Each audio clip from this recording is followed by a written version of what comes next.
bit of lighting there on the Electronic Dreams software logo, and this is R-Type again on the Atari ST, my first Atari ST gameplay NRG. And the typical intro for the R-Type loading screen there, or loading title screen should I say. Green text, normally blue text, but and no ripple effects or anything like that, but nice AY tunes playing, which is great. Was special effects Amiga? Why does it say Amiga in the title screen there? I'm not sure what's going on there, but there's all the people that were involved in bringing this to the Atari. And yeah, it's not a bad version. And when I did my NRG on the 128K remake on the CPC, I made a comparison to this version of R-Type. And a lot of people said, why that comparison? Well, what I was getting at was the small screen size of it. It's very compact. It's scrolling. I've seen better scroll. Oh my! What a terrible bloody start that was. I've seen better scrolling on the ST. I've got to admit, it's a little bit slow and ponderous. Nice colours. It's very, I suppose, coloured faithful to the original arcade. A little bit stretched. The screen seems a little bit stretched. Check this. This is not an emulator thing. This is what it was like. As you can see, these enemies are a little bit jerky and a little bit slow. So the Amstrad remake version is actually faster than this. But the comparison I was trying to get at was it's very compact in screen size, very close quarters. The sprites are very big. I think they are. I think they're quite big compared to the space and sort of freedom of movement that you had in the original arcade version. But it's very playable.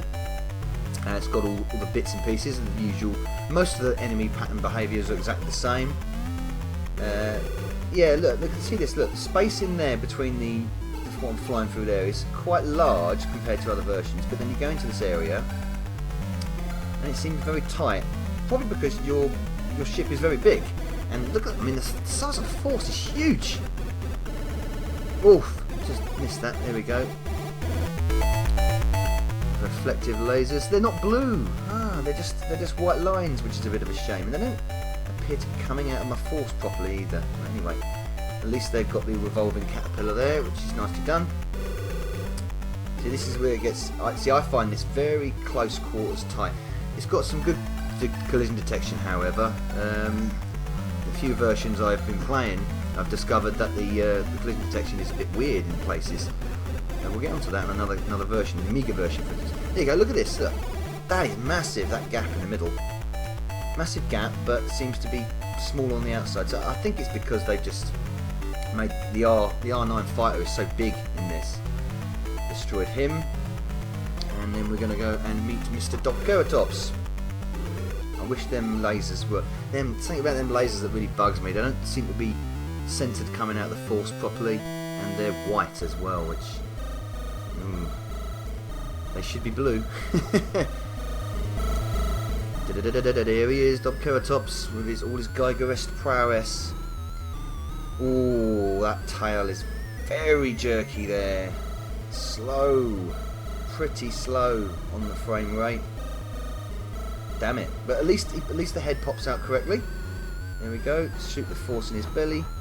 Don't seem to be any flashing effects, and that's it. That's him gone. That was pretty simple. The simple way of beating level 1 boss on R-Type. A little bit of a blur, a little fade out there. It's quite nice. Ooh, that loading bars. That's nasty. Anyway, on to stage 2. Oh, I love the way the pit just sort of floats in there with you. Nicely coloured. This, very nicely coloured. Again, this all seems so tight and compact and close quarters. And yeah, that scrolling could have been done a lot better. I mean, the Commodore 64 version is not one of my favourites, but the scrolling on that is phenomenal. And so is the Spectrum version. Where's the pit going? It's miles away from me. There you go. And it just seemed to stop. That creature just seemed to sort of stop, which was a bit weird.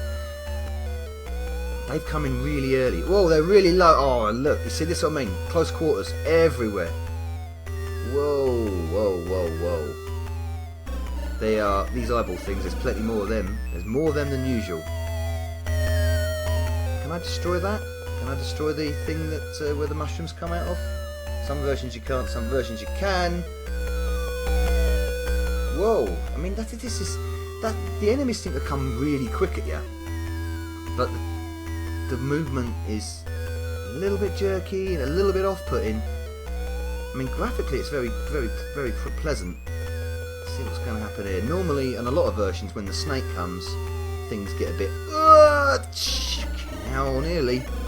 Things get a bit tight and get a bit slow and jerky, but no, it seems to have kept... Oh, balls. Well, I'm sure its pattern was a bit different. I think its pattern's a bit different.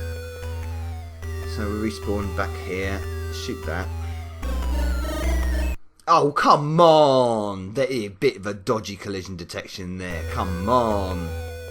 Are you having a laugh? I'm not having that at all. I do like the rendition of the music with the AY chip though, on the ST. Just proves that it's something that the CPC and the Specky could have done if... What the fuck hit me? What the hell hit me there?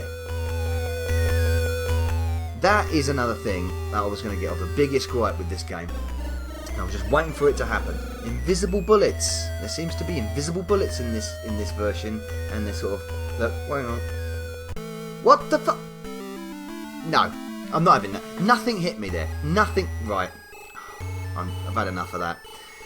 Anyway, that's R-Type on the Atari ST. I believe that, according to the Atari Age forum, they made a remake of it. No, it was being remade. I think it needs to be done. It could have been done a lot better on the ST. It's decent enough effort. It's pretty. It sounds good. There's something off with the gameplay though, which is a bit weird. That jerkiness on the scrolling and invisible bullets. I'm not forgiving invisible bullets. No. Right, thank you for watching, and I'll see you on the next R-Type. Nova Bug, out.